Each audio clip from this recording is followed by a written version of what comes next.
پیر دستگیر حضور غوث پاک رحمۃ اللہ تعالی علیہ بھی پیدائشی ولی تھے۔ اعلیٰ حضرت امام احمد رضا خان رحمۃ اللہ تعالی علیہ بھی پیدائشی ولی تھے، اور آپ کے صاحبزادے حضور مصطفیٰ رضا خان رحمۃ اللہ تعالی علیہ بھی پیدائشی ولی تھے۔ دوسری بات اس سے معلوم یہ ہوئی کہ اللہ پاک ولیوں کو بلند نگاہ عطا فرماتا ہے، انہیں بھی غیب کا علم بخشتا ہے، یہ وہ کچھ دیکھ سکتے ہیں جو عام لوگ نہیں دیکھ سکتا ہے، جو کچھ جان لیتے ہیں جو عام لوگوں کو معلوم نہیں ہوتا ہے۔ اسی لیے شاعر کہتے ہیں کہ اولیاء ہیں سب سلطان، ہم ہیں رعایا و غلام۔ اولیاء ہیں سب سلطان، ہم ہیں رعایا و غلام۔ اولیاء سب ہے رعیت اور ہم ہیں سلطان و غلام۔ اے پیارے پیارے اسلامی بھائیوں، اس حدیث پاک سے ایک اہم بات جو ہمیں سیکھنے کو ملی ہے وہ یہ ہے کہ ہماری ہاتھ بھلائی برائی کا معیار ہے۔ ہماری ہاتھ بھلائی برائی کا معیار ہے، اللہ پاک کے یہاں کچھ اور ہے۔ ہم لوگ ظاہر کو دیکھتے ہیں، بندہ بڑا امیر کبیر ہے، اسے دیکھ کر ہمارا دل للچتا ہے، کسی کا رونگٹا چمکتا ہے، اور اسی طریقے سے کوئی غریب سے امیر ہوتا ہے اور کوئی امیر سے غریب ہوتا ہے۔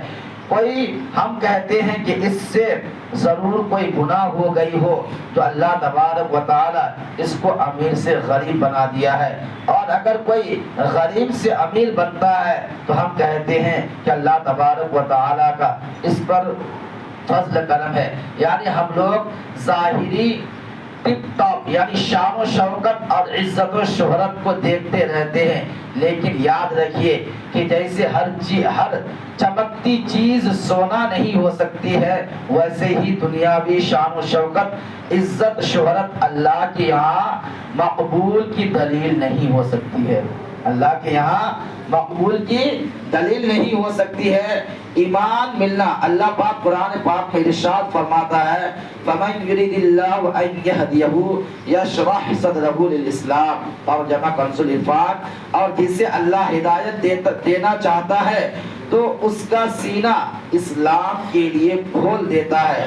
سبحان اللہ، معلوم ہوا کہ بھلا وہ ہے جسے اسلام سمجھ آ گیا، جس کا سینہ ایمان کے لیے کھول دیا گیا، جسے ایمان کی دولت نصیب ہو گئی، وہ چاہے امیر کبیر ہو چاہے غریب ہو، بلکہ اگر دنیا کا سب سے طاقتور ترین بندہ ہو جس کے اشاروں پر لاکھوں کروڑوں بلکہ ایمان نصیب نہیں ہوتا ہے، اگر تو یہ سب مال و دولت طاقت و قوت اس پر افضل نہیں بلکہ غضب ہے اور مہربانی ہے۔ تو ہمیں چاہیے کہ ہم دنیا کی مال و دولت کے پیچھے نہ بھاگے، ہم دنیا کی شہرت کے پیچھے نہ بھاگے، ہم اپنے آپ کو دنیا میں مشہور نہ کرائے بلکہ اس چیز کو مشہور کرائے جو ہمارا دنیا بھی کامیاب ہو جائے اور ہماری آخرتیں بھی سنور جائے۔ اگر اس طریقے سے انشاءاللہ عز و جل ہم اپنے آپ کو چلائیں گے تو ہمارا دنیا و آخرت دونوں جگہ ہماری بھلائی ہو سکتی ہے۔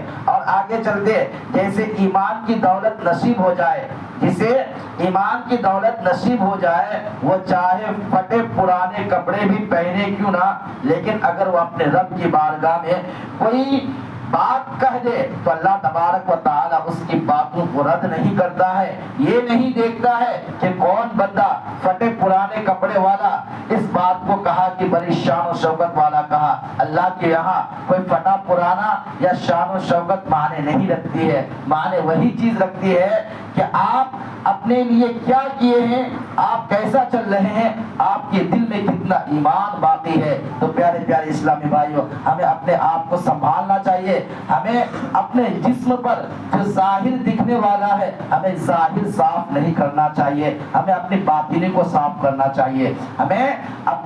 ہمارے جسم پر طرح طرح کے عمدہ لباس لگے ہوں گے، لیکن اگر ہماری باطنی صحیح نہیں ہے تو ہمارا لباس بھی کوئی کام کا نہیں ہوگا۔ لباس تو یہی تک ہے جب ہم قبر